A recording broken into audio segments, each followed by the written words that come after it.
Welcome to PBCJ's live coverage of the lower house. I'm Simone Absalom. The session will start with prayers followed by a roll call of those in attendance.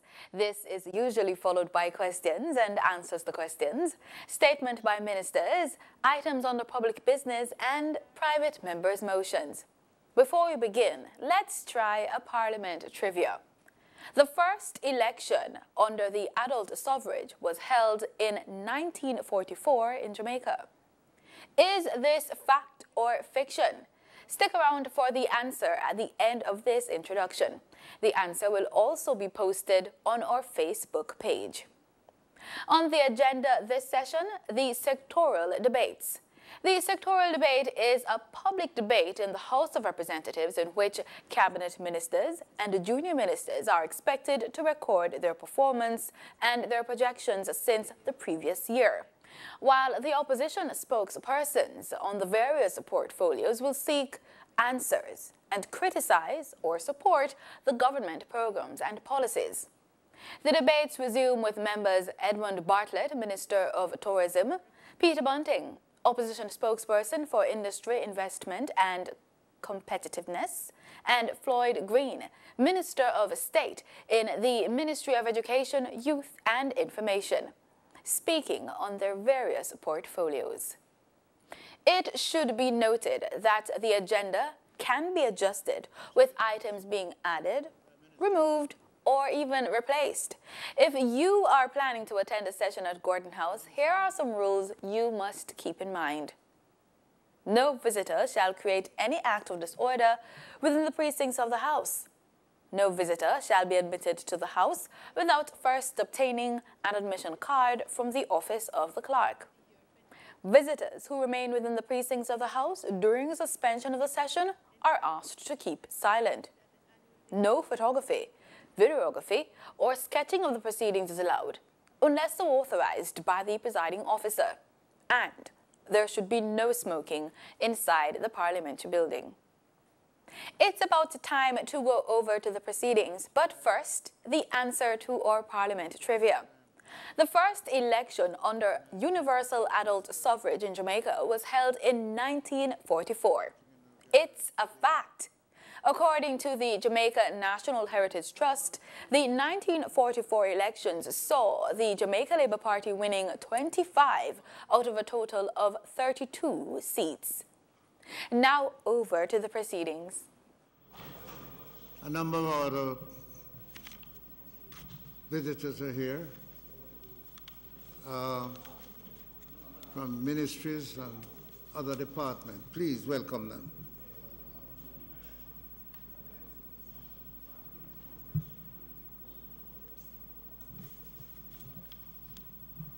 Bills brought from the Senate. Petitions, papers, reports from committees, notices of motions given orally.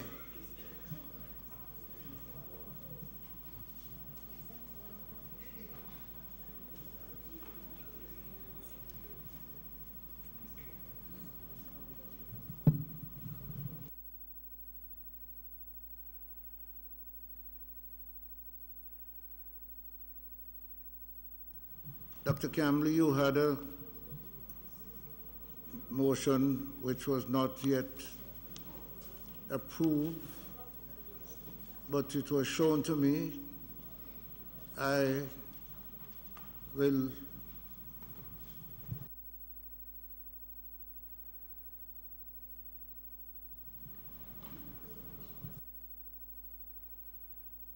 Dr. Phillips, you had a motion, a note of motion. So go ahead, we're waiting on you.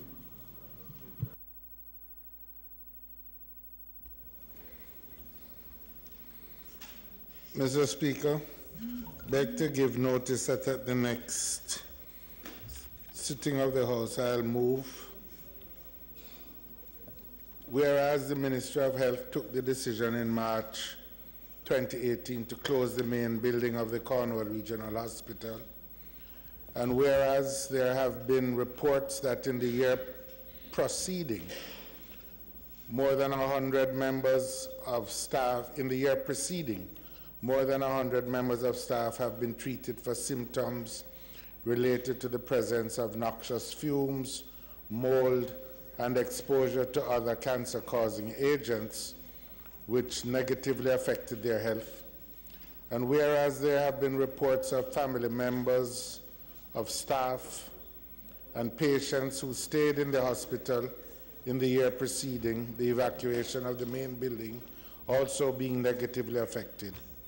And whereas there is still no certainty about the precise cause or causes of said noxious fumes, be it resolved that this Honourable House calls upon the government to establish an independent commission of inquiry to examine the circumstances surrounding the reported illnesses reported by the staff of the hospital, to include a determination of the extent to which the medical and non-medical staff of the hospital have had their health compromised, b, the extent to which family members and patients of the hospital may have been affected, c, the precise chemical and biological agents causing the noxious fumes, and d, the reasons for the delays in the decision to evacuate the main building.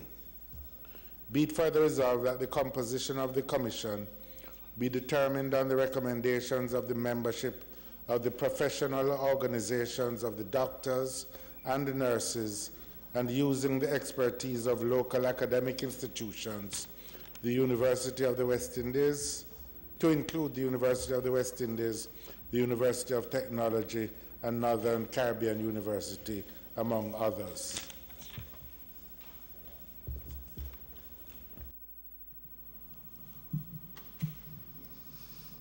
Questions and answers to questions.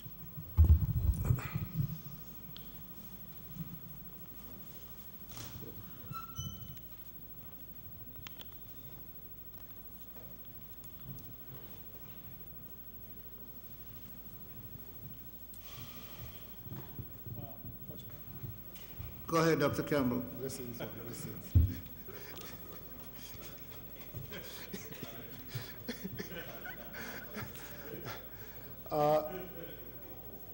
On the expiration of 7 days, in accordance with Standing Order 15, subsection 5, I will ask the Minister of Health the following questions.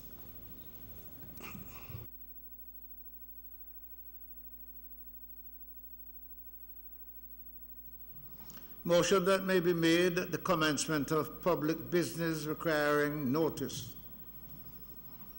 Motions relating to sittings of the House. Motions for leave to introduce bills. Presentation of bills without the leave of the House first obtained. Public business. Minister Samuda.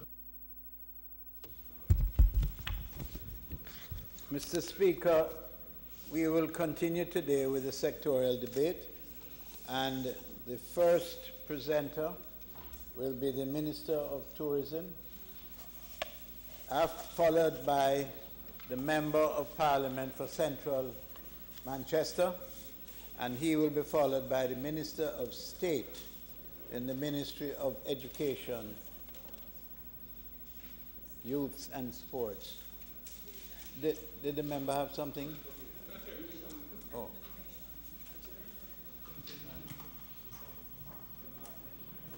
Hello. Mr. Speaker, Minister Edmund Bartlett. just on a matter of housekeeping, I would like to apologize on behalf of the member of Western Westmoreland, who is unavoidably absent, primarily because he has a stakeholders' interest meeting resulting from the shootings in his constituency, and flooding as well. There are some emergency situations which he would have to deal with, which he would have had to have dealt with today, and he's absent. And he has asked that we express his apology.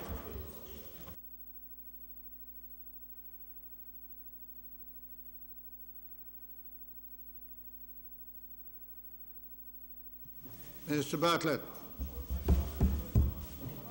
Thank you.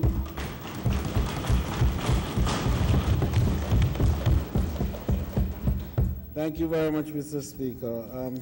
Mr. Speaker, just to acknowledge the apology from the member from Western Westmoreland, as he did send me a note earlier today to ask for my understanding, which I gave because I understood the circumstances and I recognized what was happening in the parish. Mr. Speaker, this is the 33rd occasion on which I rise to speak in this honorable House and this other chamber. And Mr. Speaker, I'd like to indicate my particular appreciation to all the members of this House, and I begin with you because I believe that over time, succeeding members of this and the other chamber have done well and much to aid and assist me in my development over the years. Of course, God himself has been the pilot and director, and I pause always to give him thanks for his grace and imbuing me with knowledge and a sense of fair play as I try to do his will on cosmic earth. My dear wife of 45 years, Carmen,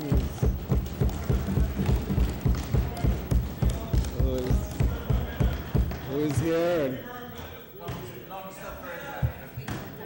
well, certainly we know why she's going to heaven.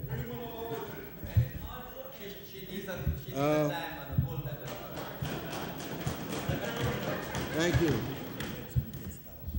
My family, both immediate and extended, because I have so many, and a number of them are in this wonderful chamber today in the gallery from the great constituency of East Central Sectoral. My permanent secretary, and she's here, I know she's, oh yes, she's over there, yes.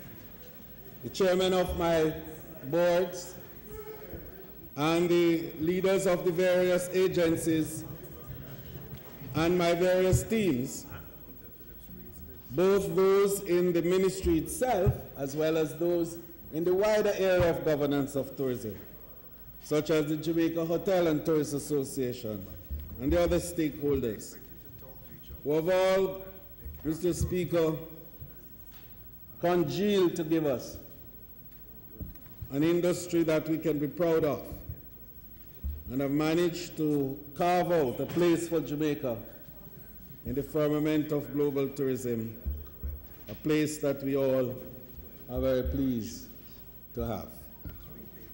To you, Mr. Speaker, and I always say you are the journeyman, and how long have we traveled this road? And I keep recalling that on our side, you and I are the longest serving persons in the highest level of the executive of government. And when you became Speaker and I became a cabinet minister, then I felt a little lonely because I was the only one who had survived from the 80s to now. Mr. Speaker, I'm proud of you and your performance, and I want to pray that God will continue to give you the strength to adjudicate on these matters with the fairness that you have displayed over the years. Mr. Speaker, I'm cognizant of the time constraints with which we have to work today.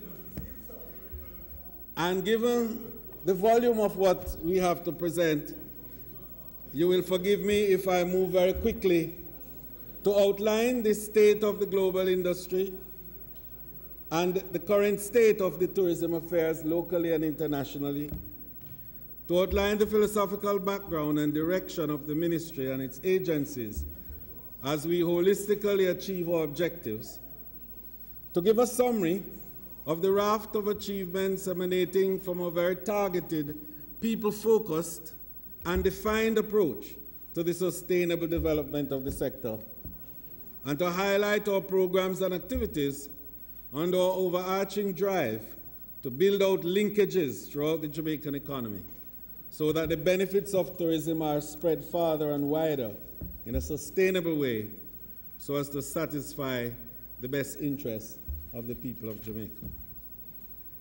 So, Mr. Speaker, despite global, regional, and local disruptions, which the world has become accustomed to over the years, such as climate change and its impact here in the Caribbean and elsewhere, pandemics, terrorism, crime and cybercrime, among many others, the tourism sector continues to be one of the fastest growing sectors and one of the leading contributors to global GDP.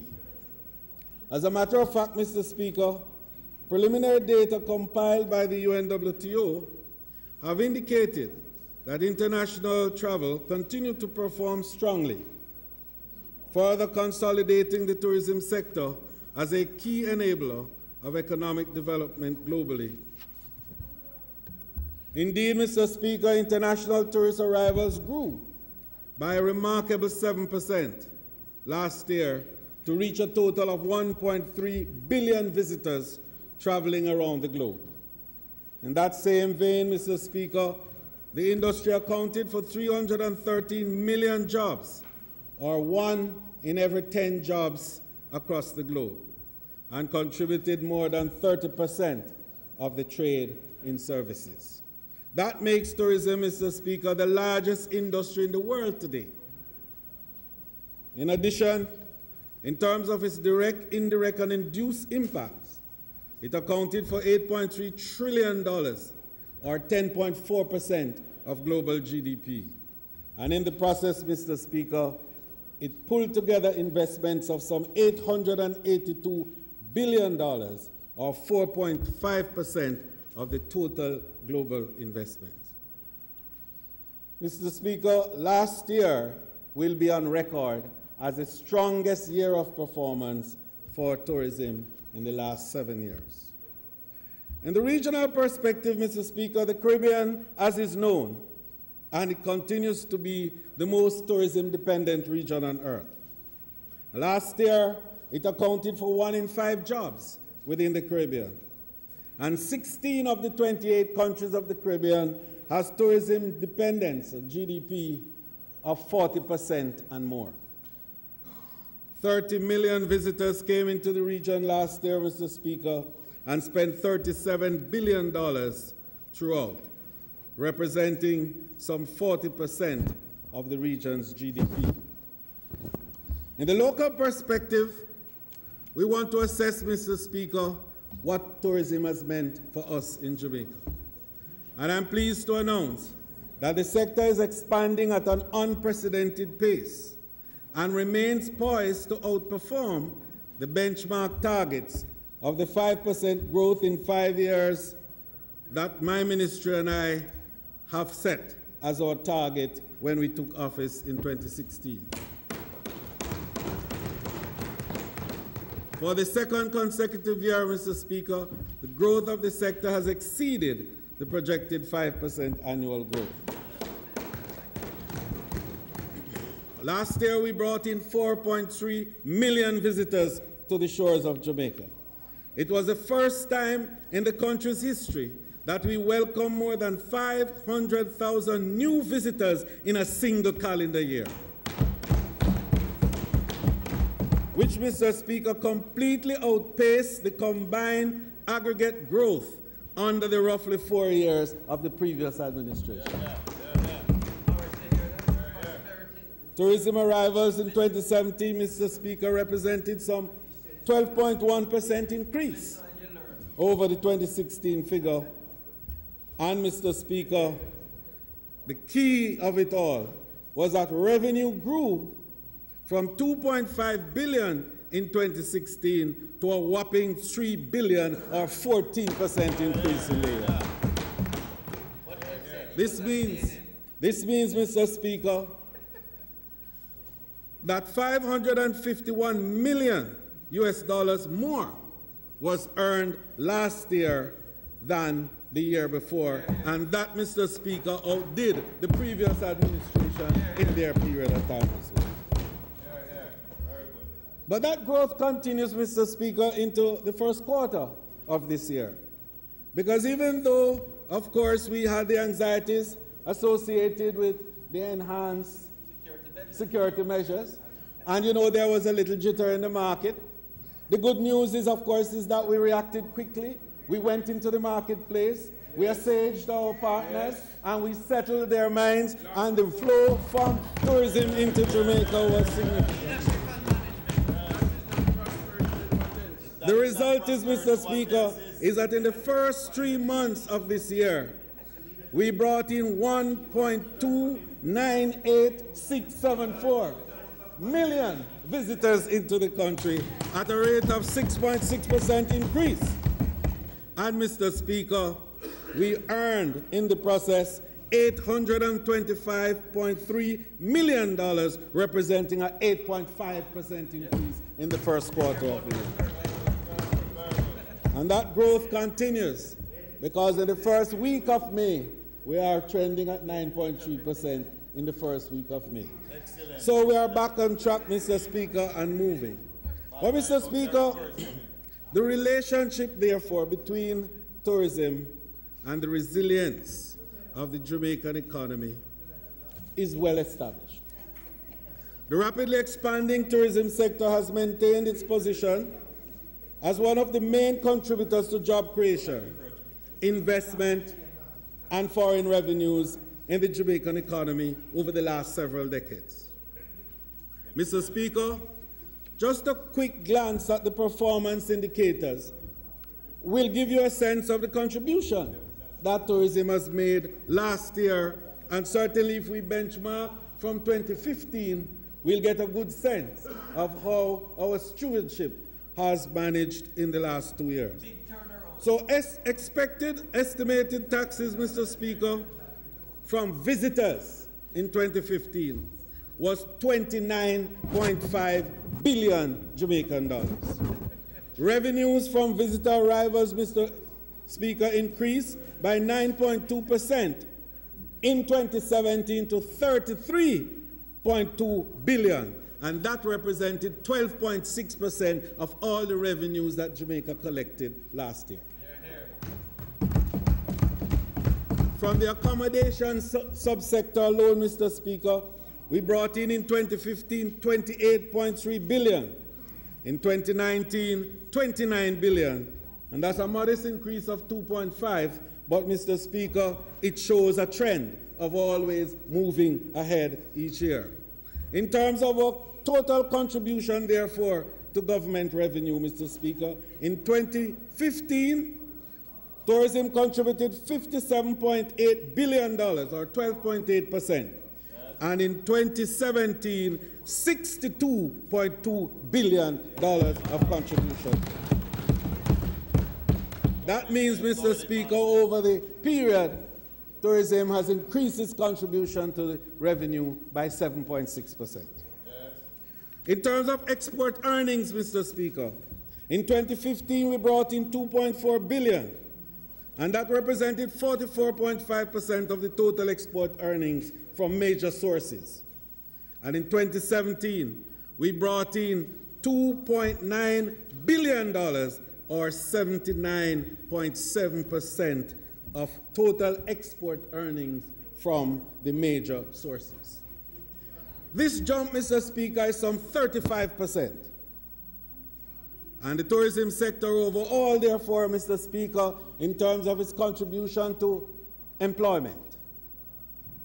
In terms of our increase in labor in 2017, we accounted for 8.9% of the labor force, or 122,500.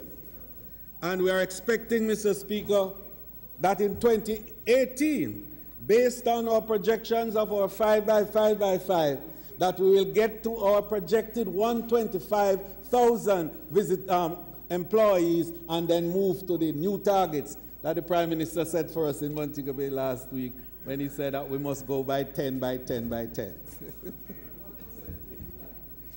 And that percent is 8.8, roughly 9%. In the last 3 years, tourism has maintained, as you will see on the screen, a basic 9% average, a 9% average of the labor force over the period. Mr. Speaker, the record-breaking performance of the tourism sector over the last several years reflect the success of our intensified tourism growth strategy, which revolve around the 5 pillars of growth that you are all aware of.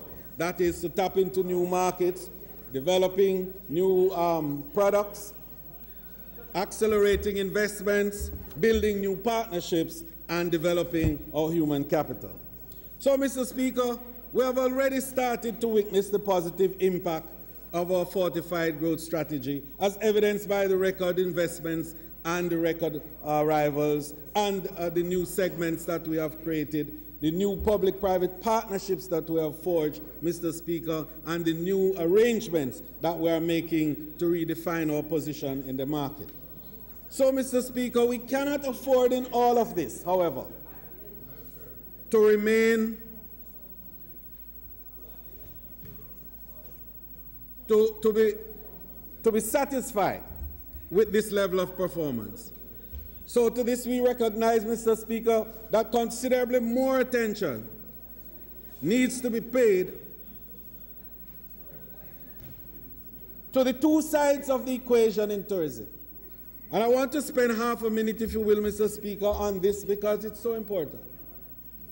The performance indicators that I enumerated and what we have done in terms of the number of visitors we have brought into the country, and even the revenues that the direct tax has brought into the economy, represents what I call the demand side of tourism. What 4.3 million visitors did was to bring demand for goods and services to be provided to satisfy the consumption requirements of the visitors. So, Mr. Speaker, we need to recognize that tourism has a vast and very largely untapped potential to generate wealth and prosperity for significantly more Jamaicans if the right architecture is developed, allowing the sector to meet more of the demands of the visitors locally. Mr. Speaker, global trends show that tourism destinations that do not promote high multipliers and levels of linkages will not produce substantial economic development and may even foster resentment of the industry amongst local residents. And this is a case that is happening, Mr. Speaker, in places like Barcelona and in Italy, where the call is being made for tourists to go home in some places because the feeling is that the tourist presence is more of an imposition than it is a factor of improvement and inclusiveness for the people. So the revenue, therefore, Mr. Speaker, leaks as a result of the inability of the recipient destination to link in to the demand that the industry provides. So indeed, Mr. Speaker, what we find is the need, therefore, for us to examine those areas, what I call the supply side analysis that has to be done. And those of you who came in earlier would notice the displays at the foyer.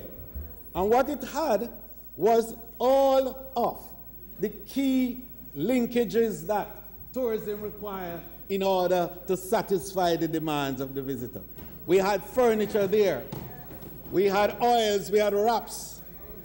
We had food in various applications. And indeed, Mr. Speaker, we had training arrangements and all the possible elements that are required to satisfy the need of the tourist. So, Mr. Speaker, leakage results from the unwanted leaving of money as a result of taxes, wages, and profits paid outside of a country, as well as imports. It prevents money from flowing back into the local economy and benefiting more ordinary Jamaicans. Caribbean countries, Mr. Speaker, have one of the highest rate of leakage. 80% it is said.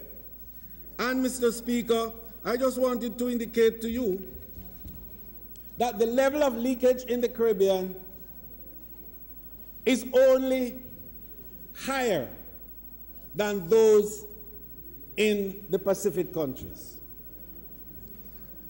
Leakage, the level of leakage, and it's 80% in the Caribbean.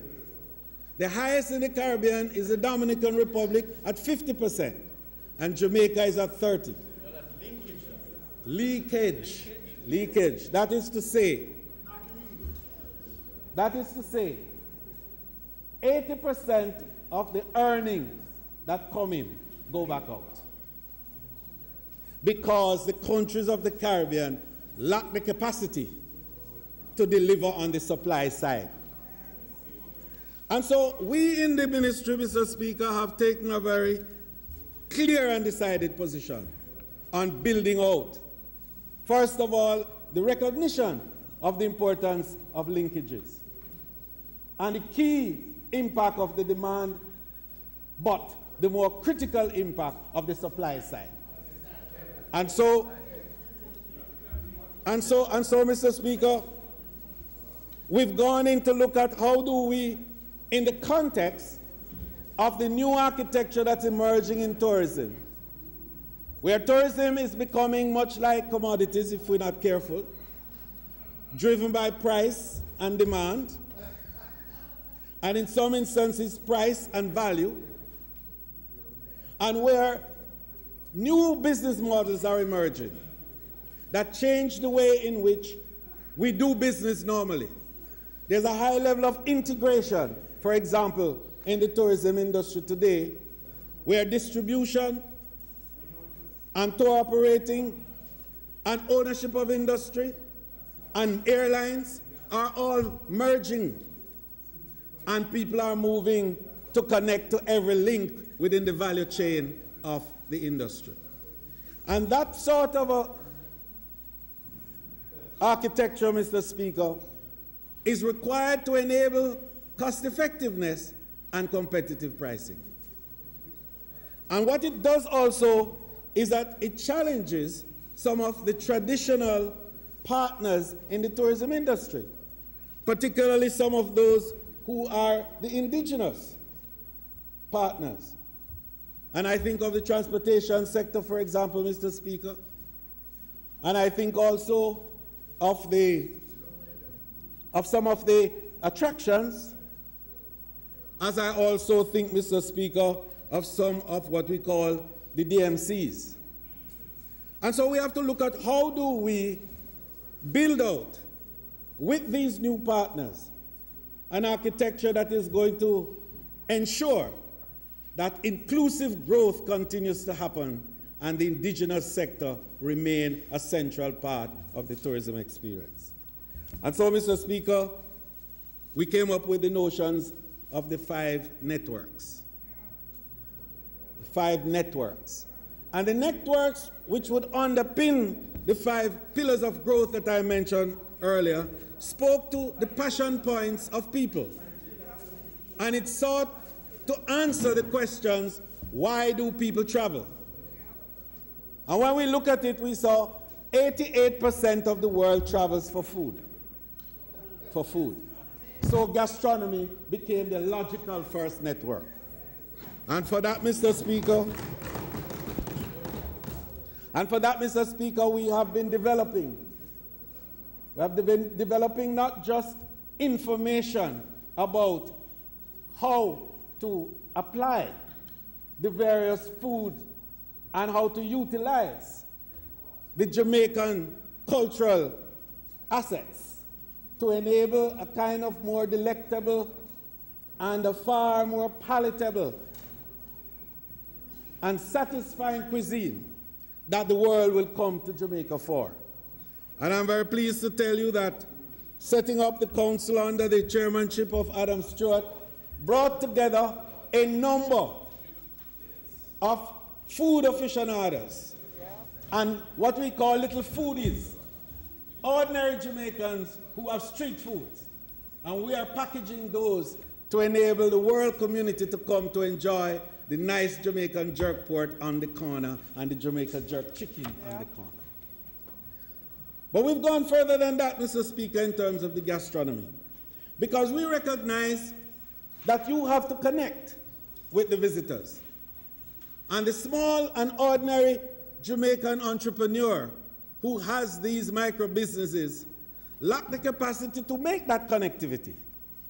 And so, through our network, we have used technology to enable this by establishing the culinary app. And so we have what is called now the Taste Jamaica mobile app and microsite, which allows us to connect not just with the large hotels here so that they can know where our foodies are, but to be on a platform where every foodie from all over the world can connect with our little foodies across Jamaica. And we have established, firstly, the Blue Mountain Culinary Trails, which enables that to happen. The second area that people travel for, Mr. Speaker, is shopping. 67% of the world travels for shopping and shopping experience. Unfortunately, we have not built out that shopping experience in Jamaica. And so that represents a challenge for us. The call for more investment in this area. And we have to look also at what type of architecture we can develop to enable, through our own fiscal arrangements, the encouragement of large brands, big brands, international brands to come to Jamaica, the Gucci's, and the Faranganas, and the Pradas, and the Fendis. And we need to bring more of the huge shopping malls into our space. You know, Mr. Speaker, one of the problems that we have in terms of the very spend of the tourists is the absence of these high-end commodities that they will buy. And they leave Jamaica and they go to Bahamas and they buy. They leave Jamaica and they go to Cayman Islands and they buy. And then we here remain in the cellar of the shopping experiences of the Caribbean. And we want to encourage more investment. A few weeks ago, Mr. Speaker, I had some discussions with some investors who are looking at how we can help to build out the shopping experience in Jamaica. The third area, Mr. Speaker, that people travel for is for health and wellness. And this is a major area of possibility for Jamaica, Mr. Speaker, with our huge biodiversity and this enormous capacity for nutraceuticals to emerge from it. And our herbs and our wraps and our oils and our scrubs and all of that. And so, Mr. Speaker, it was only 2 nights ago that I had discussion with a mega star of the US who is interested in health and wellness and who has connections with Dr. Gupta and Dr. Oz. And they are looking about coming to Jamaica shortly to establish with us a mega health and wellness center so that Jamaica can be put on the map as a true health and wellness destination. The use of cannabis, Mr. Speaker, is an exciting opportunity for more oils and wraps and nutraceuticals. You wait. So, Mr. Speaker, we had a session, of course, with the spa providers of Jamaica. And we had the first ever spa standardization and sensitization workshop. So we brought 125 spa providers and we started the process of building out that as a product so that Jamaica can be recognized as such a destination. The fourth area, Mr. Speaker, relates to entertainment and sports and music and culture. That, Mr. Speaker, is almost a no-brainer because Jamaica has the best reputation anywhere for music for a country of its size. and I argue with no one on this subject, because everywhere in the world I go, the signature musical offering that presents itself every time is reggae, reggae, and more reggae. But the problem is we don't have a reggae product in Jamaica. And that's the challenge. And whereas we go to Cuba and you can get Tropicana 24/7, or you go to Buenos Aires and you can get tango 24/7. When you come to Jamaica, the home of reggae, there is no reggae 24/7. We have to build out that experience, Mr. Speaker, and we are determined to move that forward. In the meantime, Mr. Speaker, there are events which we support, and we have brought the carnival experience to a new height.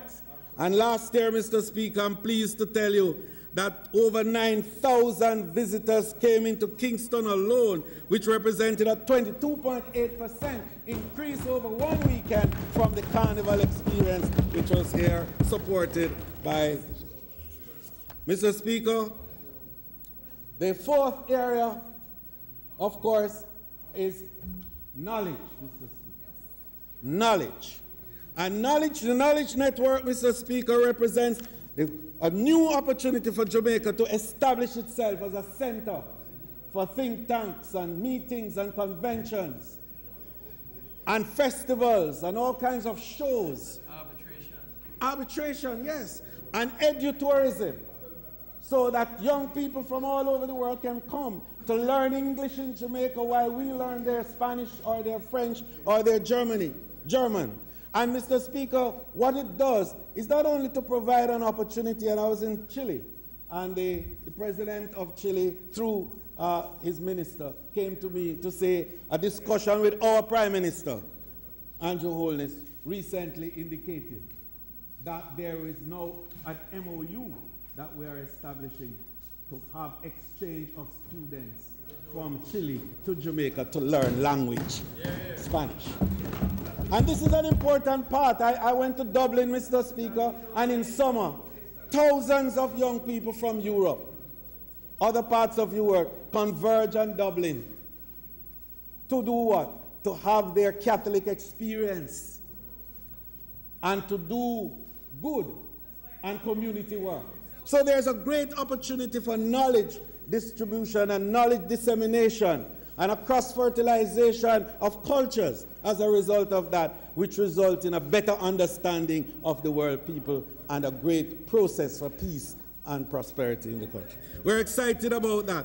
Oh, Mr. Speaker, it is that context that last year Jamaica hosted the first ever UNWTO Global Conference on Job Creation and Inclusive Growth, a public-private partnership.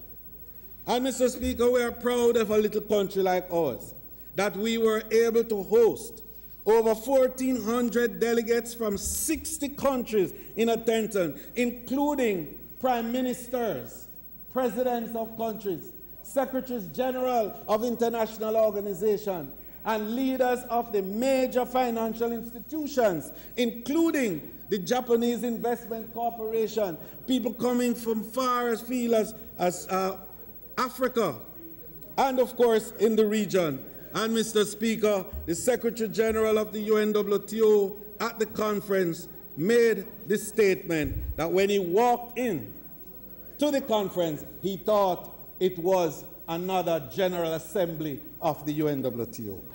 And that, Mr. Speaker, spoke powerfully for us. But it's not just the fact, Mr. Speaker, that that conference put Jamaica on the map as a place where you can have large conferences safely, securely, and seamlessly.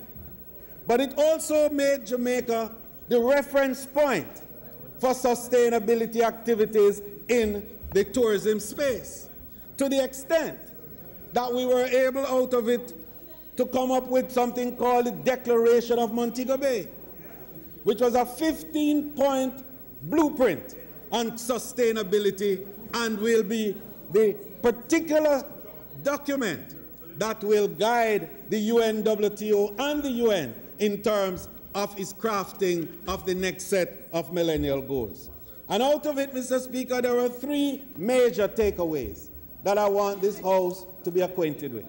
The first one was a recognition of global disruptions, which causes economies and causes populations to sometimes recede. Global disruptions caused by hurricanes. We had 3 hurricanes in the Caribbean back-to-back recently, which are off the chart. Nobody had ever seen that. They say it's category 5, but it was more than 5, because the people in Puerto Rico said their houses shook when the winds hit it as though it were earthquakes. Then there are seismic disruptions, major earthquakes. We had one outside of Honduras, which, as you know, is only separated to Jamaica by 125 miles of just water. And that earthquake, which measured 7.8 on the Richter scale, triggered a tsunami warning. Jamaica knew about that 2 hours after. Think of what could have happened to us. So other global disruptions, such as pandemics and epidemics. We had chikungunya, we had SARS, we had H1N1. The impact and effect of those on the economies of small countries in particular, and especially vulnerable countries like ours that are also very driven by tourism. And then the question of terrorism and cyber crimes and other acts of God and the Queen's enemy. And so out of that conference, Mr. Speaker, we resolved that there was need for a global tourism resilience and crisis management center to be set up in the region. And Jamaica was able to get agreement that that would be set up at the University of the West Indies here at Mona campus. Mr. Speaker, since then I have been traveling to many countries, getting support for this center and getting resources to enable this center to be established. And I'm pleased to tell you that tomorrow, we will go to the University of the West Indies to look at the physical facilities that have been given to us by the university to establish this center. Beyond that, Mr. Speaker, just to let you know, that the chairman of UNPE, Mr. Gee, the former president of Colombia, President Uribe, Carnival Cruise, the World Bank, the IDB, the World Travel and Tourism Council, the Pacific Area Tourism Authority, as well as the CHTA here in our region and the CTO have all already indicated that they will be partnering to establish this center. In addition, academia is involved. The University of Queensland, Bournemouth University, our university here, George Washington University, and we are in discussion with Harvard to finally tie up the deal of the academic participation in this center. So you will see, Mr. Speaker, that this center will be a repository of information and knowledge, technical information about all these global disruptions and their impact and effect on economies.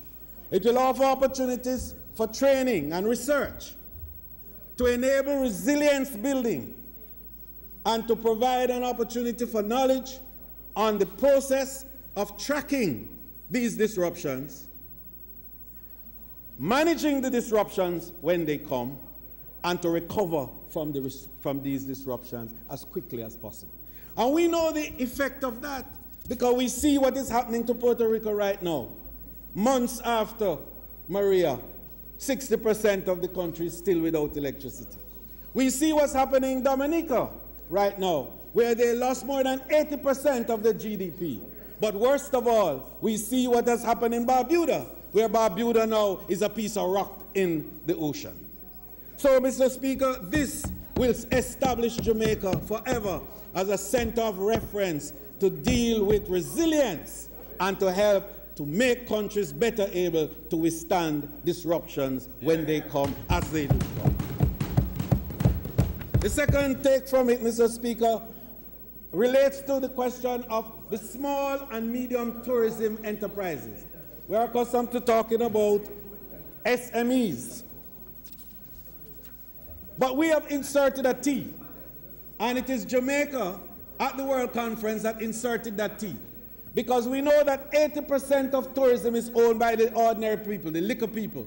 Yet only 20% of the resources from tourism go to those little people. We find that there is a need for rebalancing here, and there's an asymmetry in all of this. And so, Mr. Speaker, we have developed a paper which the world has bought into. And I was at the G20 meeting in Argentina last week when Jamaica presented its paper on the small and medium tourism enterprise. You have it in your package there. This one, and also you have a copy of the Resilience Center that we're talking about building. So, Mr. Speaker, our little country is a thought leader in global tourism governance. We are looking at how we can make more of the ordinary people of the world whose countries are the recipient countries of tourism better benefit from the flows of tourism. And in our own context, Mr. Speaker, we've gone further. We've set up institutions here. We've put $1 billion in the Exim Bank for the sole purpose of lending to small and medium tourism enterprises at a 4.5% interest rate over 5 years and a minimum length of $5 million up to $25 million. First time in the history of Jamaica that has happened.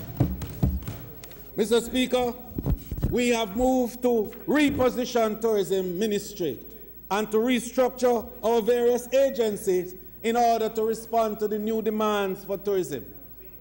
We recognize, Mr. Speaker, that artificial intelligence, AV and AR and VR, these are the new buzzwords in the fourth revolution, where people are now looking for advanced and enhanced experiences.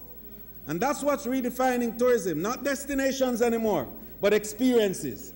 The millennials are into experiences. They want to feel and see and taste a higher level of experience, and they believe that they can, in fact, get it at a cheaper price. And so we have to look at how do we configure our own operations. And so the Tourist Board, Mr. Speaker, has been reorganized in that regard. We have established and will have inaugurated in the middle of June the largest and most important website that is anywhere in tourism in the Western area. And that will give us capacity not only to connect with other platforms, notably Airbnb, with whom we have an MOU, and I will speak about that in a minute from now. But it also gives us an opportunity to bring all the small and medium tourism enterprises on the platform so that they will be able to connect through apps and through the various other types of digital arrangements that we have with the market all over, so that size will not matter. Not even scale would matter. What matters is connectivity.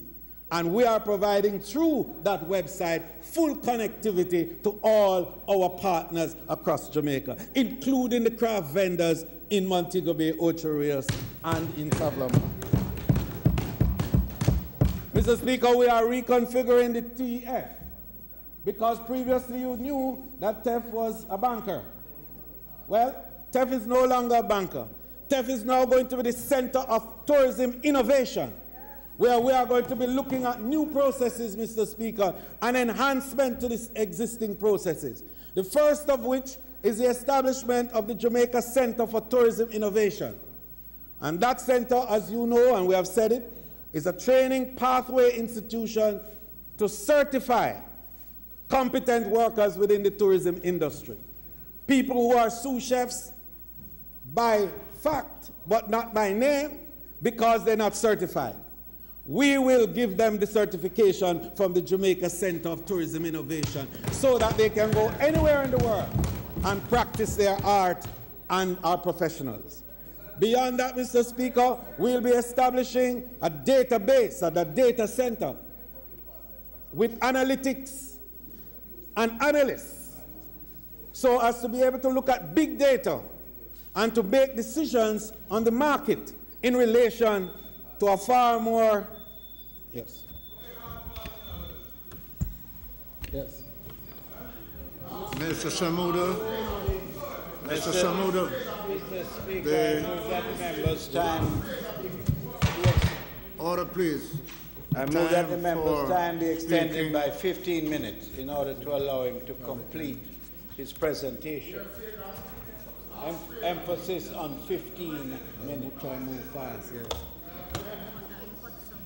The motion is that the minister be given 15 minutes to complete his presentation. Those in favor? Those against? As of Minister Bartlett. Thank you very much, Mr. Speaker. You will allow me to just proceed without even telling you big thanks because I only have 15 more minutes.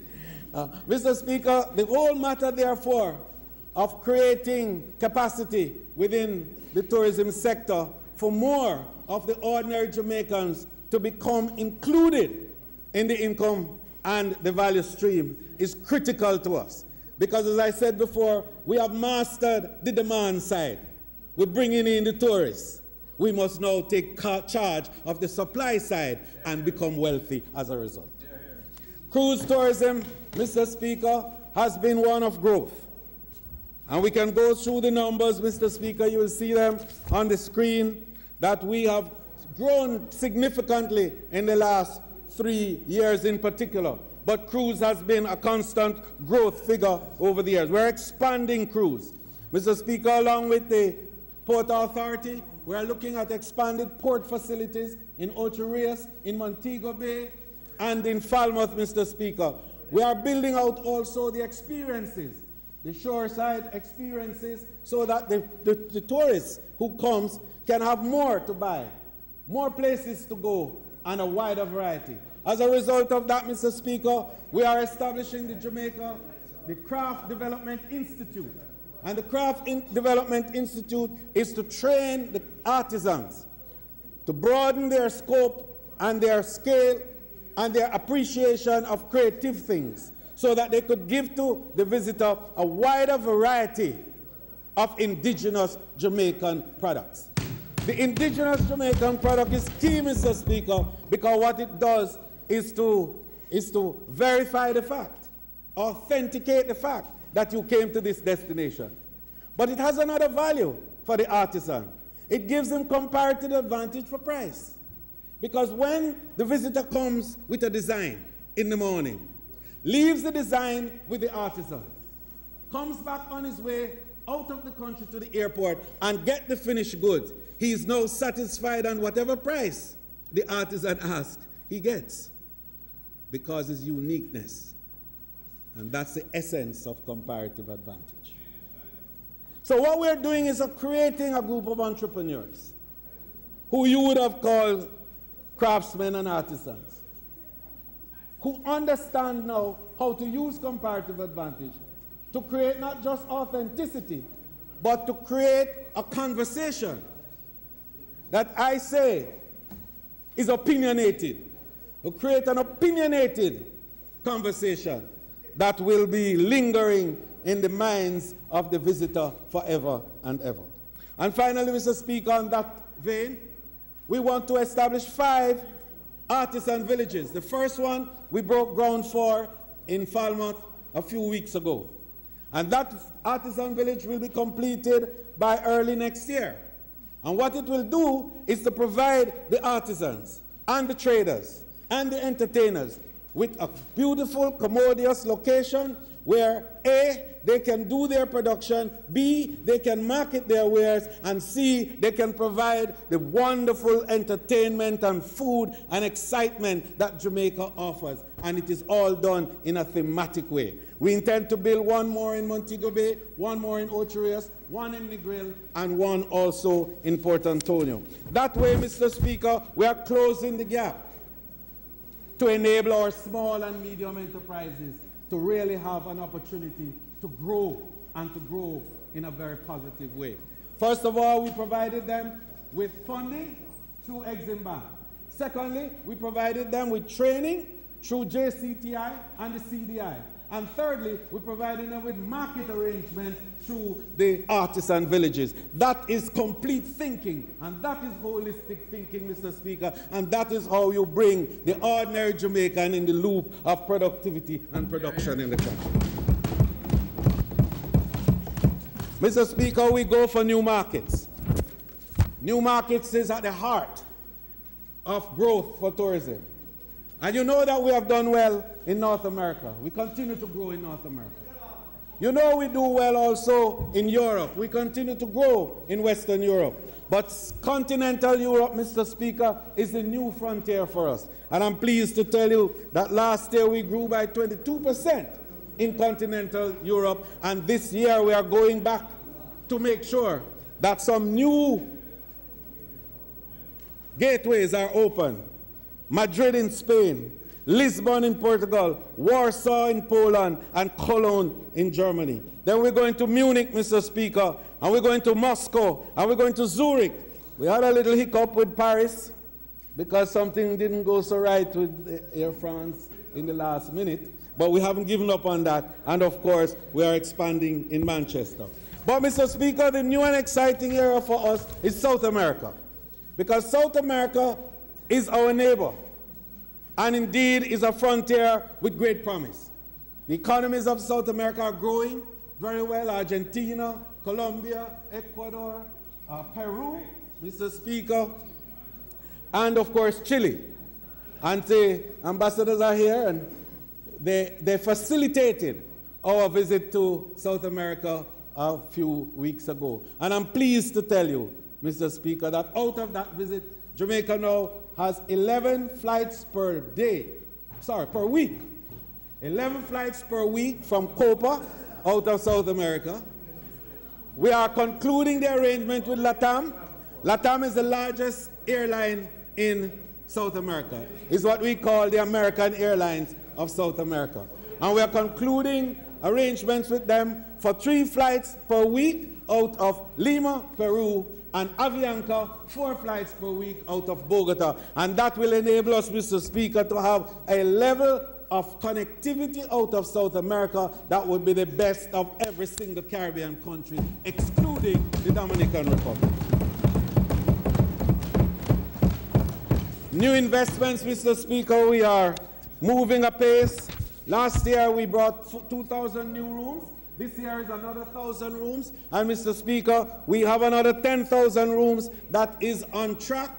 And groundbreaking are going to be happening in profusion this year for the rest of the year. And of course, I have to mention the support we get from Minister Vaz from Development in getting through all the processes there to have it. So, Mr. Speaker, we're excited about Kingston even expanding the rooms in Kingston. The AC Marriott is about to be completed hopefully early next year. The Wyndham is adding another 300 rooms, and the R is going to be open with 50 rooms during this year. Mr. Speaker, what it means is that we will have another 220 rooms added to Kingston to enable more of the activities that we require for growth and development. Mr. Speaker, we also have to look at new destinations. And our Prime Minister has given us the charge to find new destinations that will enable a different type of tourism, because the whole business of diversification is going to be very important for us, especially as we move further into both commoditization and commodification of tourism. And this is a very important element of it. Commoditization and commodification. The commodification is about the commodities, but commoditization is about price differential. And we don't want to get there. We want to continue to differentiate on the basis of experience. And Jamaica must therefore be on the cutting edge of the top-of-mind experiences. And that's why we have the 5 networks that speaks to the passions of the people. Because as long as you go for the passions of the people, you will always be relevant, and the price is always going to be right for you. So, Mr. Speaker, in the context of these new configurations that are emerging, both in terms of new business models as well as new experiential models for tourism, we find that, Mr. Speaker, the major disruptor of the period is Airbnb. And Airbnb has come and has had a very interesting conversation with us.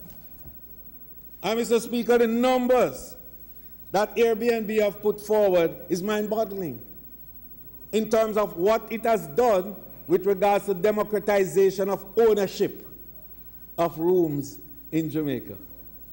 If you know where Airbnb flourishes, it would marvel you. I know it would marvel the member from South St. Andrew. I know it would marvel the member from, nor the member from East Central St. Andrew. The truth is that what Airbnb has done, Mr. Speaker, is to demystify the whole myths of tourism and accommodation. First of all, it made the point that you don't have to own a room. You merely need to have access to a room. So what it did was to build out the notion of access and to enable more and more people to become part of the process. As a result of that, last year, Mr. Speaker, 65,000 rooms, little rooms, back rooms, all over Jamaica, $8 million of earning. And what it did, Mr. Speaker, is to provide people, and you'll be surprised, the age cohort of those who are involved in it, all 55 and over, which tells the story. Retired, still have a mortgage, and find Airbnb a valuable source of added income for them.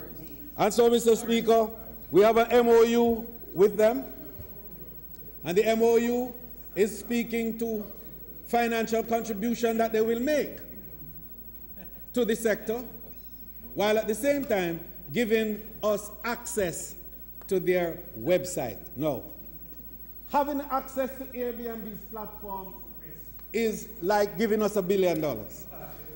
Because here you have a situation where over 4 million people are connected straight because they have rooms that Airbnb deals with. They are from every market. And so when we put our website together the middle of June and we connect with the Airbnb platform, Jamaica will have a market reach that no dollar from your budget could pay for. And that, Mr. Speaker, is very exciting for us, and we're looking forward to that. No, we said contribution. You know what it is? A contribution. Mr. Speaker, we believe, finally, Mr. Speaker, I just want to make the point that training is a key part of the Human Capital Resource Development Program for the ministry. I told you about the Jamaica Center for Tourism Innovation that we graduated 150 students from 3 weeks ago in collaboration with the Ministry of Education. And, Mr. Speaker, we have put aside $100 million to work with the Ministry of Education to ensure that there's a certification program in high schools for hospitality training so that young people can leave high school and have access into. Mr. Speaker, housing is a key part of the concerns for us in the ministry, and as it relates to tourism workers. We know the problem. When we did the research, we found, Mr. Speaker, that more than 88% of the workers in the industry cannot even access NHT housing solutions. We have, Mr. Speaker, have put $1 billion over the next 5 years to assist tourism workers to enable them to access different types of solutions through the Housing Agency of Jamaica. Mr. Speaker, the final area. Mr. Speaker, the final area in which, Mr. Speaker, we are working through to ensure not just that the workers of the tourism industry have decent work, but also that we examine the whole business of the labor market arrangements and to commence discussions with how we are going to change this whole business of seasonal employment. Because the kind of volume that we are bringing into Jamaica is not about seasonal employment, Mr. Speaker. It's 24/7 employment. And to that extent, Mr. Speaker, I want it to be very clear that when they are trained and when they are given certification, nobody can tell me that the Jamaican can't accede to the highest level of professional attainment in the industry. The tourism pension plan, Mr. Speaker, is very much on track. And I'm pleased to say, Mr. Speaker, that the CPC has given us the draft now. So we are ready, hopefully, to come to Parliament with the bill in the middle of the year or so. And hopefully by October, we will have this revolutionary tourism pension plan for the people of this great industry. Finally now, Mr. Speaker, I just want to make the point that communication is key for us. And Spruce Up, Mr. Speaker, represents that point of communication that we are going to be bringing across the island. And we're going to be spending the time, Mr. Speaker, across the island to meet with you. And in the process, Mr. Speaker, another $1 billion has been put to enable the MSWMA to continue to carry its full program of maintenance across the island to keep our island in good condition. Yes. So, Mr. Speaker, in addition, MPs, you all have gotten your letters? All right, well, you'll get your letter. It's all here waiting for you to enable you to become part of the community development program. And the $3 million that are being allocated to each constituency is about building. It's about building facilities to enable the small enterprises to have a chance to become involved in tourism. Thank you, Mr. Bartlett. So, Mr. Speaker, you never give us much. So, Mr. Speaker, already we have welcomed 4.3 billion of our target of 5 million. Already, Mr. Speaker, we have earned approximately $3 billion of our target of 5 billion. Already, Mr. Speaker, we have employed 116,000 of the 125,000 workers we projected. Already, Mr. Speaker, we are well on track with our human development program through the JCTI, the CDI, the high school certification program, housing and pension scheme. Already, Mr. Speaker, we are on track to add 15,000 more rooms. And already, Mr. Speaker, the growth of tourism sector in Jamaica exceeded the projected 5% that we have. Mr. Speaker, we are pleased that we are on the road. We are on the road. Thank you, to achieve for Jamaica prosperity.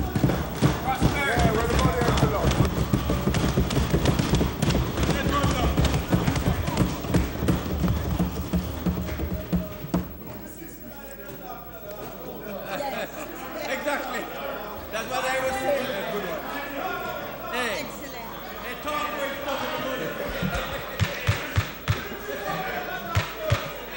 Order, please.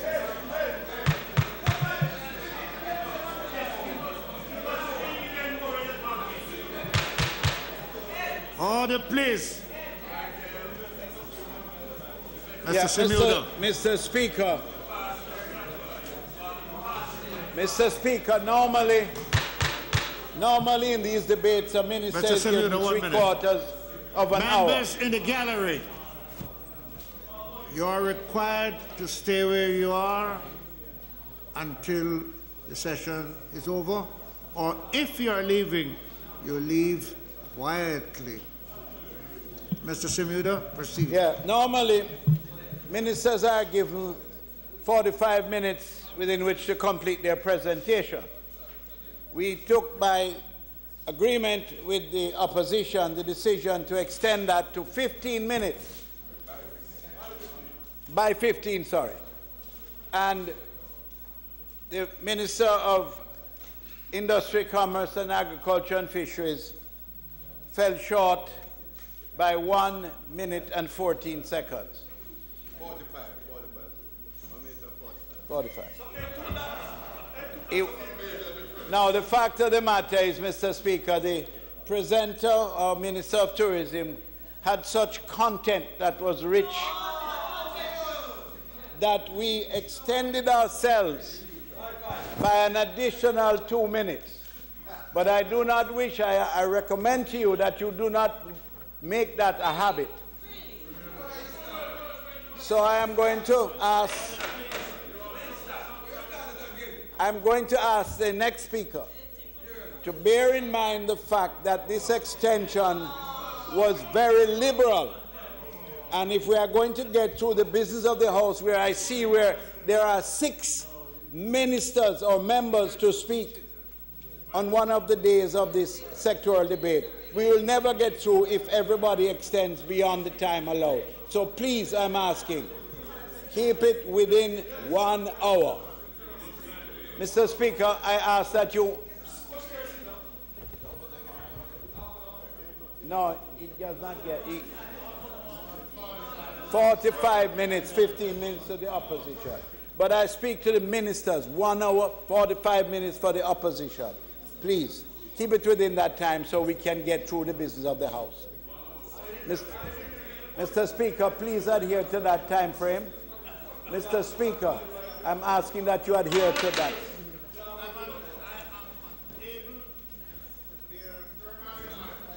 I'm asking... Mr. Speaker. Mr. Speaker. I have advised members in the gallery. Mr. Speaker. If you wish to leave, 1 minute, mister. If you wish to leave, do so now. And do so quietly.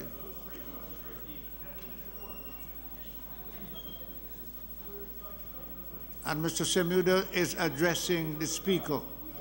Please do so. Mr. Semuda, proceed. No, I'm just saying, Mr. Speaker, that I am imploring you that you stick within that guideline and do not extend it so that we can get through the business of the House as planned. Thank you.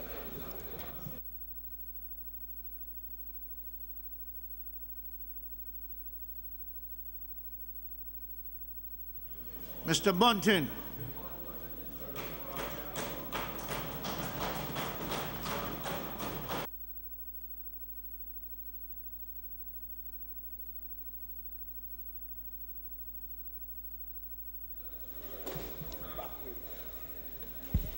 Mr. Speaker, permission to speak from a seat other than my own.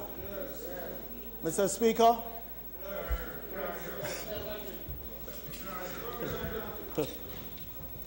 I'm going to take a chance today with the technology, and I'm trying to control my slides from my iPad with a Bluetooth connection. But as you know how technology is, I hope it works. Mr. Speaker, I want to start by acknowledging those who make my continuing contribution to this House possible. In particular, my wife and family,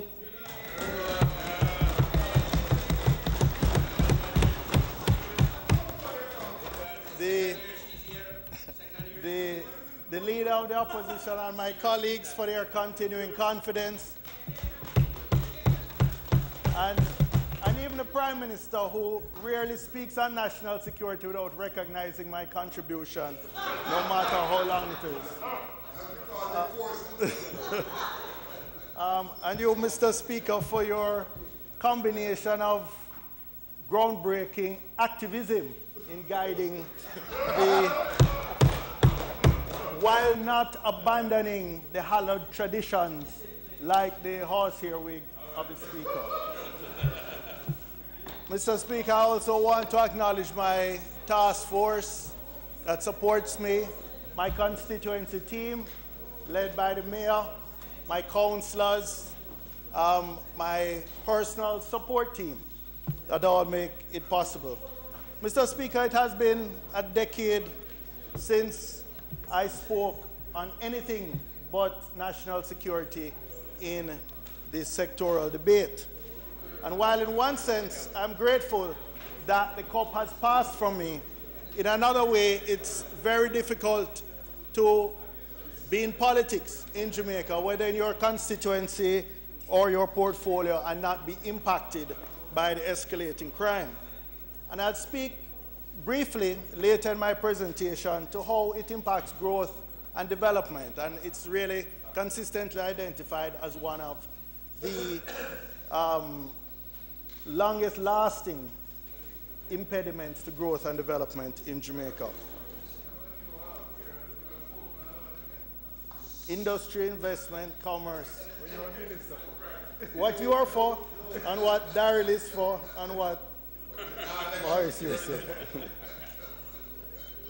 But we want to look at growth, and I really want my presentation today to be centered around growth. And it's really not in any quarrelsome way. It is really in a search for solutions. In fact, we might ask, why is growth important? Why is it so important? We're making progress in many other areas. But a recent book called Edge of Chaos by a Zambian author, an economist, Dambisa Moyo, she says why democracy is failing to deliver economic growth. And she points out that people are demanding their governments do more to improve their lives faster, something which policymakers are unable to deliver under conditions of anemic growth. Rising income inequality and a stagnant economy are threats leaders can no longer afford to ignore. And Mr. Speaker, we are now on our third one-term government, so it is a warning to all of us that we have to learn how to deliver growth.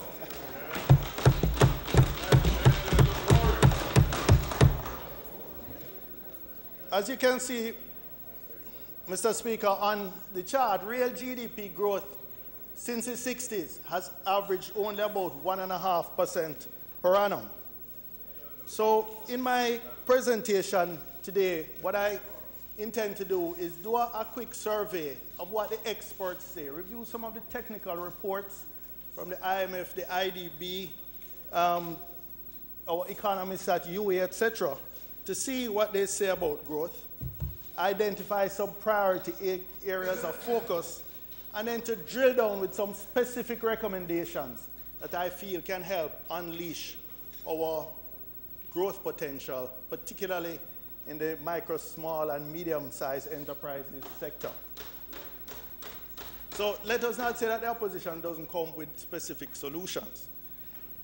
So let me start with looking at the Article 4 consultation, which only went by recently and which was published. They made a point that there was strong program implementation, that all quantitative performance criteria and indeed structural benchmarks were met. However, GDP growth was a disappointing 0.5% in 2017 and only forecasted in the medium term to be 2.25%. So they said this expected growth dividend, because after 5 years of successfully pursuing 2 different fiscal reform programs, we would have expected growth. But instead, they said this was offset by structural issues, crime, and implementation capacity constraints. A couple of weeks ago, myself and the Shadow Minister of Finance, we went up to UA where there was a presentation by Dr. Tennant from the Economics Department. He was reviewing the growth inducement strategy for 2012-2017. This had been launched by PIOJ in 2011. And again, Jamaica's performance was disappointing. Half of the projects were beset by major delays. A third of the initiatives were not effectively implemented. And when you look at the charts, for example, the problems that had been identified, and there we see 16 of them. These were, many of these, whether crime and violence, corruption, taxation, cost of energy, lack of innovation. You could track these going back, not just in this last 5-year growth plan, but going back to the 90s. Essentially the same problems identified and similar number of solutions targeted. But what we came away from that, I think a fair summary would be to say that there were way too many objectives, especially given our weak implementation capacity. If you look at the World Economics Forum's Global Competitiveness Index 2017-18, where we rank 70 out of 137, or just about the middle of the pack, and you look at plotting the pillars of competitiveness that they measure, Jamaica versus our comparator group in Latin America and the Caribbean, what you see is that we actually score quite favorably on 10 out of the 12 pillars. And the ones that we don't score so well on, you can understand. One, the two areas we didn't score well on was the macroeconomic environment. And we can assume that will improve as our debt to GDP ratio is reduced. And market size, which is just a given for us.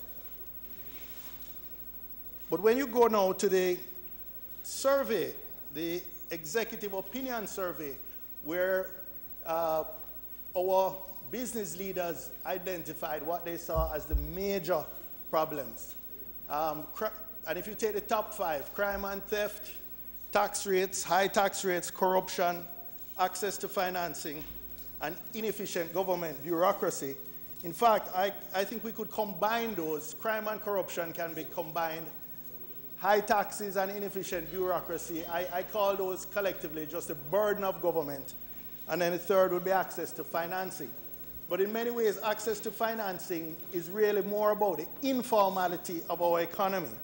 And when you look at, if you walk into any new car dealership today, and you see the amount of offers to finance cars, single digits, 8%, 7.9% for 7 years, you realize that it's not a lack of financing. It's that many of our MSMEs don't have the documentation, don't operate in the formal sphere, and therefore can't access those commercial bank loans. And finally, if you look at the IDB document titled Jamaica Country Development Challenges, it's a couple years old, but it was a very comprehensive document. And it's interesting that they said that Jamaica faces an extraordinary policy dilemma. On the one hand, in the short term, we have to boost pro-poor economic growth. We have to increase potential GDP output growth in the medium term. And we have to maintain macroeconomic stability, fiscal consolidation, and debt reduction. Of course, they say that is a dilemma because many of these work in contrary to each other. You're limited in boosting pro-poor economic growth by your constraints around fiscal consolidation and debt reduction. So after looking at this whole series of documents, you kind of get left with nothing very hard or tangible in terms of what exactly you need to do. And it reminded me of this quote that economists have very few hard facts about growth. They know that countries can become rich only by growing steadily over long periods. They know that in some fundamental way, growth is about using new technologies to become more productive and to uncover new ideas. Beyond that, almost everything is contested. But within these documents, there were a few things that I think there was consensus on. The first is that public sector implementation capacity is weak. And really what that says to me is that we shouldn't try and do too many reforms at the same time. We should instead focus on a few key priority areas, 2 or 3 priorities, not 16 or 18, because we've tried that a number of times and it hasn't worked. And secondly, that the primary obstacles, the ones that have been persistent over time, is the crime and corruption, the burden of government, the high taxes and bureaucratic inefficiency, and the level of informality, the high level of informality in the economy. So let me turn now to not just looking at growth per se, but really going beyond that and looking at the kind of growth, the type of growth that we want. Because we know not all growth is the same. There is this phenomenon that's referred to as jobless growth, where you get growth in the economy but no increase in employment. There is the phenomenon of growth that ends up increasing inequality, because all the benefits of the growth go to the top 1% in the society, the same people who have traditionally benefited. What's also interesting when we look at the last decade, at least 10 or 15 years, there has been a perverse reallocation of labor towards the lower productivity sectors. The more productive sectors like manufacturing, transport, and communications are using less labor. I will recall the Prime Minister and myself went to the commissioning of the Red Stripe bottling line last December, and it was really impressive. Investment, highly automated, high-tech. That one line, number 8, could produce 500,000 bottles a day, which was the same as all the other lines put together. Yet it only employed 8 persons on a shift, only 8 persons. And that is really contrasted with other sectors like tourism and agriculture, which have increasing labor shares but have lower than average productivity levels. So it's an interesting fact to note. The second fact to note is to look at our total factor productivity relative to other economies. And for the members here who, like myself, are not economists, total factor productivity, or TFP for short, is the portion of output not explained by traditional measured inputs of labor and capital. In other words, it's a measure of economic efficiency and innovation or productivity.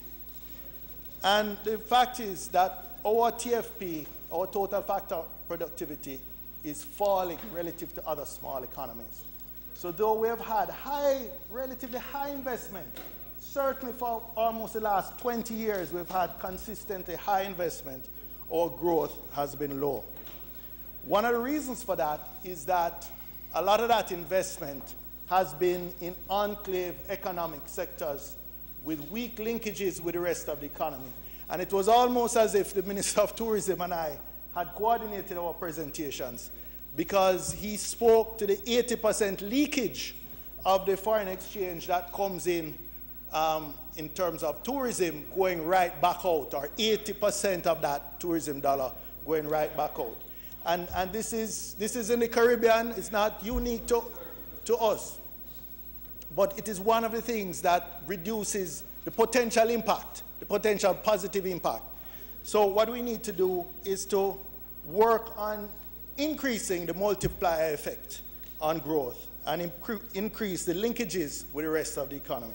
As I said, it's a very complementary presentations. But there is a sort of investment paradox that we face, in the sense that the modern production facilities, large investments, highly automated, productive, and will contribute to GDP growth, but they don't generate many jobs. On the other hand, the enclave economic sectors, which tend to be lower automation, generate many jobs, but make only a modest contribution to GDP. So what's the solution to that paradox? What is the way out? Well, I think we need to focus now on the firm level, on the enterprise level of the economy, rather than on the, sort of the broad macroeconomy, and look at what is happening there. And I think you'll see a bit of a dichotomy. We have our larger enterprises, which in the main have had their issues addressed in,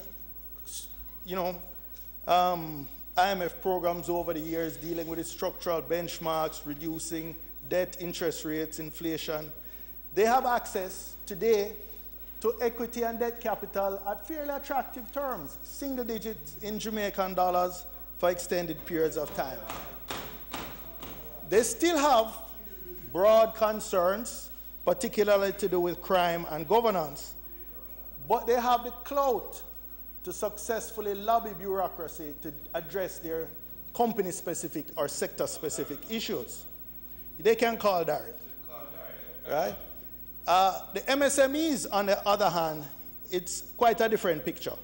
When you look at MSMEs, you find a high degree of informality, low tax compliance rates, limited differentiation in terms of their offerings, low quality. They still face very high interest rates. When you look at, some of the small business lenders, they're still lending in real terms 20-odd, 30-odd percent. They still face high interest rates and are overburdened. Small entities are overburdened by the bureaucracy and interfacing with the bureaucracy to be compliant with all the various pieces of regulation.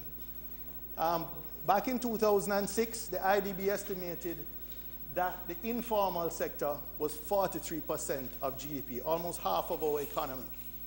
And 97 to 99% of all enterprises are MSMEs. And that's not unique to Jamaica, that's international.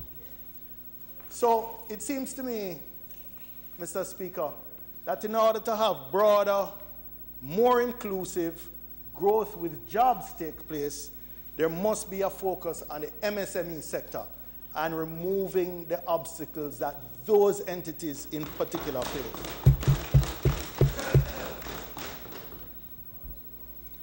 The MSME sector can be a catalyst for growth and development. They can support innovation, competitiveness, wealth creation, and social stability. But right now, the MSME sector is highly vulnerable and not contributing its full potential to the growth of the economy. When you look at developed countries, and take Germany for example, their MSME sector largely consists of highly innovative and productive firms, many of which are world leaders in their particular fields. But when you look at the MSME sector in Jamaica, the majority of the firms are necessity enterprises that are poorly financed and globally uncompetitive. Exactly, which I'm coming to. I'm coming to that. One of the things that in Jamaica, a lot of people are entrepreneurs are there because they got laid off of a job or they couldn't find employment. And therefore, they were compelled to go into some sort of hustling. So we ranked number 2 of 64, I believe it was, in the GEM survey in terms of necessity-based entrepreneurship. Yeah. But in terms of opportunity-based entrepreneurship, we rank, unfortunately, at the very bottom, 64 out of 64. And this is where the innovation is going to come from. This is where the efficiency is going to come from. And it tells us that we have a lot of work to do in terms of driving the sector towards greater levels of innovation and productivity. Now, Mr. Speaker, I want to drill down a little further, moving from the sort of the high level to some specific obstacles to growth in that sector. And 2 I'm going to mention really just in passing, because I don't want my friend from Northeast Manchester to think that I have any special affinity to the crime portfolio. But you can't speak to some of the challenges to growth in the MSME sector without acknowledging that crime is a significant impediment, and so is our education level, which the Minister of Health referred to earlier. The bureaucracy, again, the dual burden of